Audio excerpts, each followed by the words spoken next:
Thank you very much. So it's a great pleasure for me to introduce Governor J.B. Pritzker. And for those of you who don't know, that he was sworn in as the 43rd governor of Illinois in January 2019. And there's so many things one can say about this, but I'd just like to personally say that it's been his vision and unprecedented investment in the quantum space that has helped us get to where we are today. And I think without further ado, please welcome Governor Pritzker.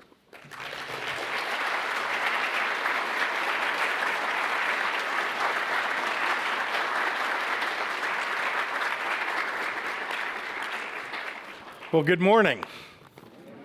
Oh, no, come on. You had your coffee. It's 10 o'clock or so.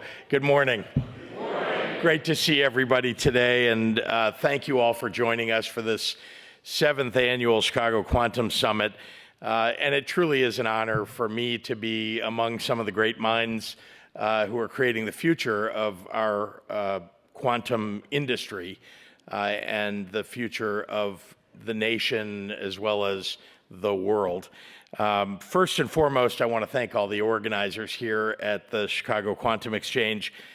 David, thank you for that very kind introduction and for your leadership.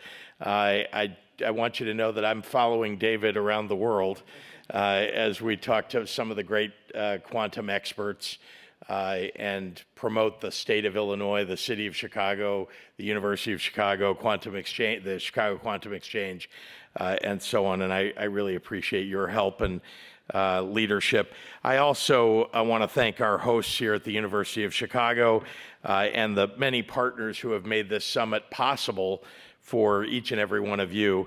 But, you know, it's the folks collectively that made this happen that have driven the progress that has made this field bloom over the last couple of decades. And I especially want to thank the amazing work of U Chicago President Paul Alivisatos and CQE's CEO Kate Timmerman. I know I'm leaving people out and I'm going to offend somebody because there are so many names to name, and of course people from around the country, around the region who've been so much a part of the Chicago Quantum Exchange. So thank you to all of you. You know, here in the Midwest, we believe that quantum science and research are on an accelerating timeline. And as governor, I want to make sure that we are focused on bringing opportunity and history-making innovations to the people of the United States and the world as soon as we can. Over the last 6 years as governor, with shoulder to the wheel, I've worked hard to put the state government into the game. It hadn't been before. I don't think many state governments had before, but my hope had been to turn our vision into action. The Chicago Quantum Exchange, along with local and state and federal government colleagues, world-class academic institutions like many of you represent, national laboratories, partners from business and labor, economic development organizations, community groups, and beyond, have all worked together to push to advance quantum development in all of its forms. At the state level, back in 2019, Illinois' General Assembly and I began making massive state-level investments in our quantum future. Following in the footsteps of scientists and engineers, we researched and designed our response to the developments of the quantum industry. We're not as smart as all of you are in state government.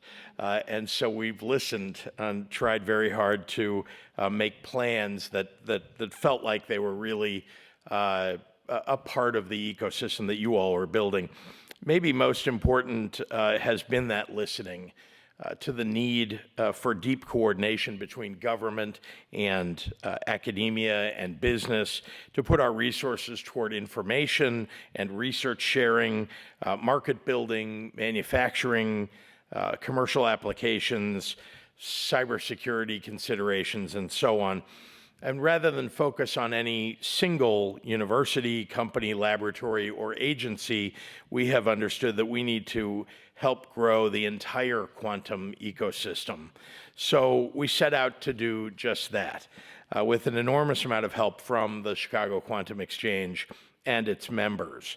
What makes a successful technology ecosystem, I think many of you know that already, but I'll just articulate a few of those things: talented scientists and engineers, startup capital, growth stage capital, world-class modern facilities, visionary entrepreneurs, spaces designed for collaboration, universities and national laboratories, and particularly those that are fostering innovation.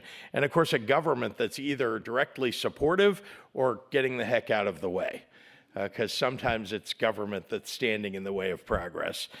Illinois and Chicago have all of those things today. World-class research and academic institutions like the University of Chicago, the University of Illinois, Northwestern, Argonne, Fermilab, and more. And of course, many institutions across the Midwest that are partnered together. We have some of the best. We have the nation's first quantum startup accelerator, I'm sure you've heard of. We have some of the best entrepreneurs and entrepreneurship programs in the world, workforce training infrastructure designed specifically for the quantum future, and a government that's making the necessary investments in response to the needs of our research institutions and our innovators. And with an unprecedented level of coordination between government, business, and academia, all the pieces of a greater quantum ecosystem are taking shape.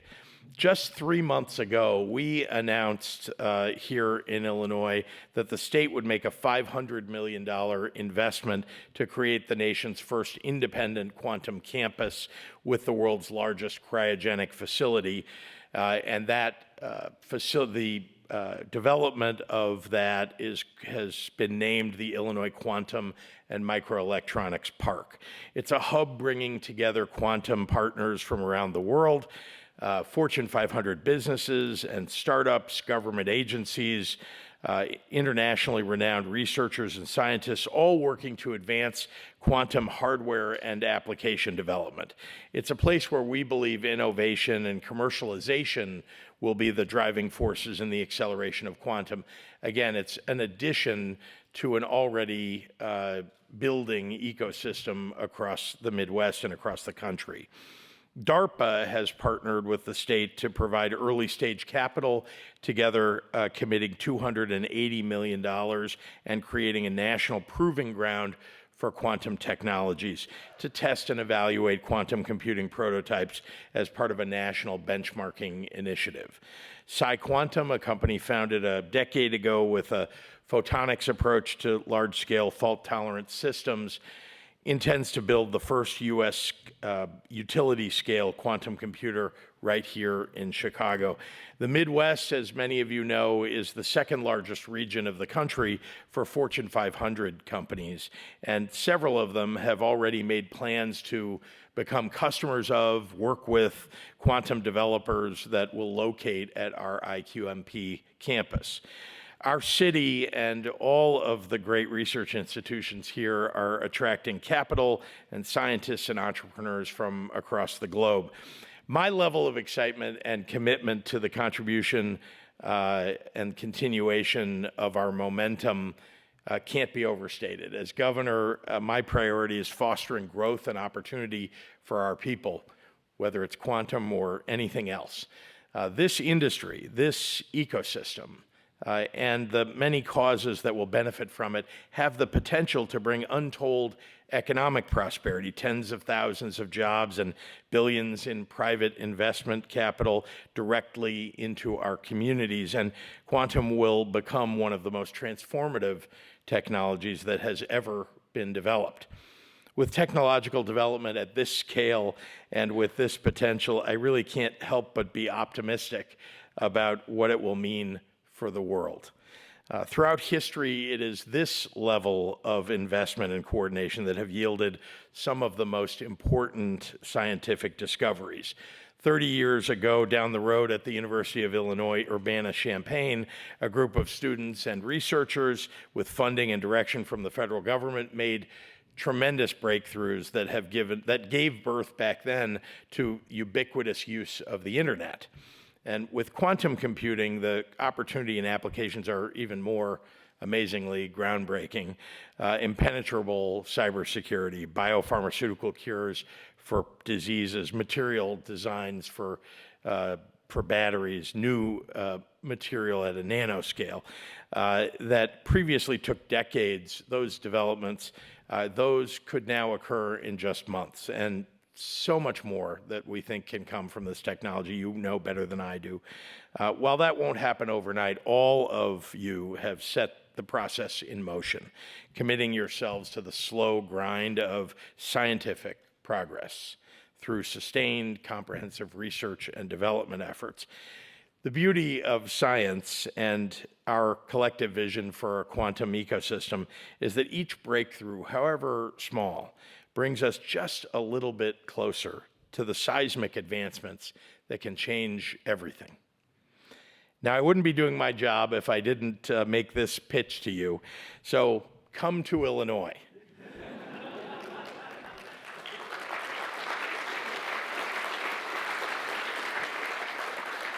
Because here you can shape the future of quantum, build your startup or take your business to the next level, and make the next world-changing breakthrough in science and technology. Ours is a welcoming and diverse state. Chicago is a global city of many cultures with nonstop flights, I might add, every day that can take you across the globe. This is not an advertisement for United Airlines. Our hometown airline, I might add. Love American and all the rest too, by the way. But we offer you a beautiful place from which to change the world for the better. So again, welcome to Chicago for those of you from out of town. And I hope you enjoy the rest of the conference. I'm happy to take questions. Yeah. You bet. Thank you so much. Okay, great.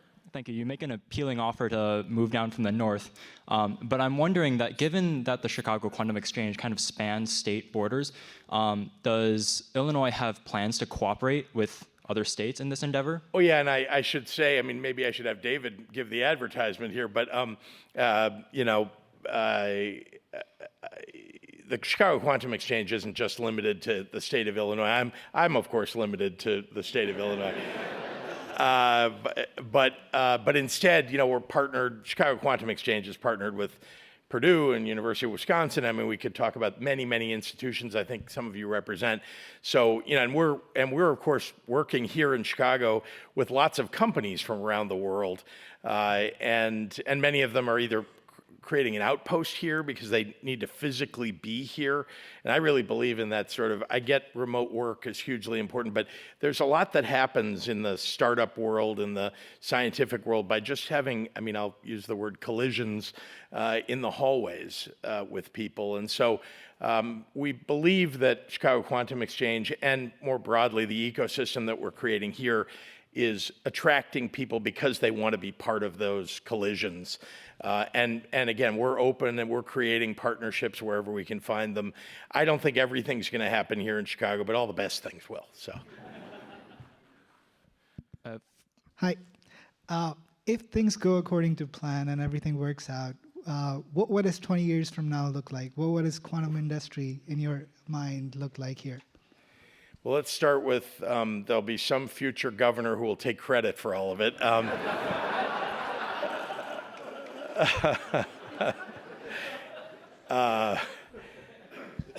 not sure I'm qualified to answer that question. I mean, I talked about a little bit, you know, what I think the effect of building that quantum ecosystem and making sure that the quantum research turns into actual product and, you know, an effect on the world. But I think you're asking about what does the ecosystem more broadly look like? Is that?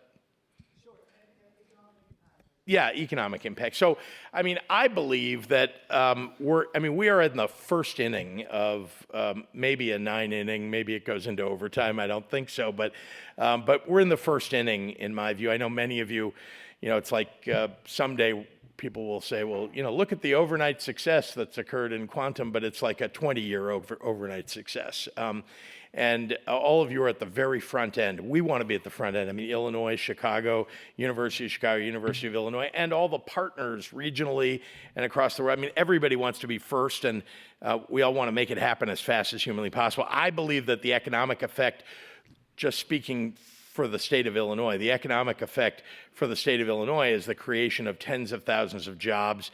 I believe that companies that want to develop their software or the hardware that will come from all of the research that's being done now will want to locate as close as possible to the emanation of the newest ideas that are coming out. And so obviously you can't think of a tech ecosystem and not think of Silicon Valley as an example, but over the many years since the start of Silicon Valley, there have been lots of ecosystems created, and they have a certain pace to them. And then there's some inflection point that occurs that everybody's working toward. And I think the problem, and I was an investor before I became governor, and the problem is you don't exactly know when to put the investments in, because if you put it in too early, you'll lose your shirt waiting for the 10 years later when it actually happens. I remember, the first touchpad that was used as a computer that nobody was interested in. It had no excitement for anybody, and then of course Apple came out with an iPad, and that really changed the game for everybody. So I don't know what that inflection point will be, whether it's the world that will catch up to the developments or the development that hits some need that all of a sudden the world recognizes that it's addressing. So I wish I could tell you more, but I mean, billions of dollars of investment, I think, along the way, and tens of thousands of jobs will occur. And then most importantly, I think, as often has happened, Chicago, I hope, will be a part of the nomenclature that we use when we say, the quantum economy is here. From a state perspective, what have you learned about the lessons to enable such a large-scale scientific and industrial development? I'm not sure I have the answer to that question. David, do you have thoughts about that? I think they'd like to hear yours. Okay. So is it what gives me faith in it? Is that sort of what you want me to address, or? No, what enabled it from what did the state do that allowed such development? Got it. To blur the distinctions between maybe companies, the state, and university. Yeah. I think, no, it's an excellent question. I mean, because I've seen this happen, for years, like Chicago, I've been around the technology ecosystem in Chicago for many years, as an investor working with entrepreneurs and so on. And the various pieces of the ecosystem not talking to each other. We had a lot to brag about here in the development of technology, just in the sense of, Argonne National Laboratory, Fermilab, just to take two great institutions, lots going on there, advancing science and research in the world, but not getting it to commercialization, right? And or it being sort of like not late, but just not at the front end, even though the technology was being developed. But then it would be sort of plucked out and it would end up somewhere else. Those are just two of the examples, but getting the universities to work together, that's another thing. Many universities, and I want to give a lot of credit to our universities recently, and specifically University of Chicago, universities in a region tend to close the gates. They don't want to talk to other universities. They don't want to coordinate. And the result is that a lot of development that could take place regionally didn't. But I have to give a lot of credit to President Alivisatos, not just because he's sitting right here, but genuinely, he came into office. We had a new president at Northwestern. We have a really great chancellor at the University of Illinois, Urbana-Champaign. They clicked. They have talked to one another. Each one of them separately, I think, recognized that we're going to do so much better if we're actually coordinating and working with each other. And they've been a part of this kind of bring it together. And then capital. I have been around ecosystem building for a while. So, the things that I said earlier in my remarks about, talent and capital, and you got to have everybody kind of pulling on the oars. And we've had that because we've made mistakes in the past, I think. And it's over the last few years, I think the inflection was that there's a common recognition that what's going to make us great is the fact that we're working together and that we're blurring the distinctions and making sure that there's common success across the board. So that's my best response I can give you. So your enthusiasm for quantum is Wait, can you raise your hand just so I know where? There you are. Okay, great. Thank you. Your enthusiasm is really inspiring, and you made a very compelling case for why government, both on the federal and state level, can really help boost this up. So I was going to ask, what kind of sparked this enthusiasm, and how do we harness that and apply it to other political figures?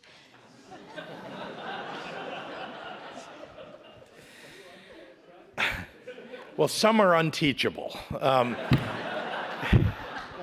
But I won't name names. So I don't know what to say. I mean, I had already an interest in technology, and there are technologies being developed that I don't understand to start, and then I have to read up on them, and I'm never going to be an expert like many of you are. But but you become to see what the vision is for the opportunity. And again, I think about it as governor about how does this apply to the people that I represent, like just average folks out there.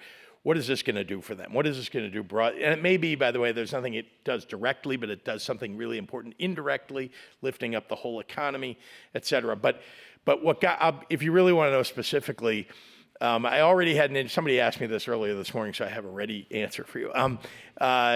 Which is I already had an interest, let's say just as anybody might, in quantum technology. First, to understand what do we mean when we say it. Still coming to understand things about it. But and then the University of Chicago's previous president came to see me one day. I'd just become governor. We were passing a capital bill to invest in roads and bridges and other big capital investments, including things at universities. And he came to see me and said, this is an opportunity for Illinois, for Chicago, not just for the University of Chicago, to lead. And that if the state could help us, it will spark more investment from the federal government and other levels of government and private investors and so on. But seeing the state step up will give people faith. And he was convincing enough in that meeting that I, again, began to do more homework and came to the conclusion that he was right. And also that he wasn't just looking at, how can the state give money to a private institution that has a large endowment, but how can the state spark more across the state, including at our big state university, the University of Illinois. And so that's what got me excited and seeing the opportunity. And then something happened. I went to the National Governors Association meeting, my first one. And by the way, the first one you go to just before you get sworn into the National Governors Association, they call it Baby Governor School. Because you've never been a governor before, so this is an opportunity to learn from other governors what it's like to be governor and so on. But lots of other people show up at these things, right? Universities and companies and so on. Someone came up to me from California who said to me, from a university in California, who said to me, the investment that you're proposing in quantum is the only one I've ever heard of in the nation. This is a guy from California, right? And who said, can you tell us how you did it? Because we can't get California to do this. And I thought, well, wow, we must really be ahead of the game, because I always think that they seem to be anyway, running in the lead. And so that, those are just a couple of things that happened early on that has sparked my interest in making sure that we were investing. We've done many more investments than I talked about it, and we're going to continue to plug. But right after we made the investment, the first investment, the $200 million investment we made in 2019, the federal government landed, $240 million of quantum grants right here in the state of Illinois, more than any other state, more grants than any other state, all within a very short period of time. And I kept hearing from people, in part it was because the state had stepped up and said, you know, we're in, you guys should come in on top of that. And, you know, they felt like this is the place they should be. Hi, Governor. Thank you for your remarks. Because with the $1 billion CHIPS Act, there's been various different EDA tech hubs around the United States. How is Illinois going to, is Illinois doing more to essentially collaborate with more of the tech hubs around the United States to advance the quantum agenda? I really should pass this off to experts. You know, my job is to help go get that money and make us tech hubs, right? And then it's the job of the leaders of those tech hubs to make sure that they're expanding their horizons. We have won a bunch of those. We created something called Innovate Illinois, which is just a name for a collective effort, business, labor, universities, pretty much every part of our society, but particularly our economy, to go after those big federal grants that came in the CHIPS and Science Act and in the IRA and so on. And we've been pretty successful at that. And so that brought us a couple of big tech hubs, which we're excited about. In terms of, I can't tell you what the Block Tech Hub and others have done to reach out to other tech hubs. So I'm sorry I can't answer your question directly, but that's at least the background for us. And I think at this point, Governor, we're going to have. Yep, great. Thank you, Governor. Thank you. Thank you so much. Let's see you in a little bit.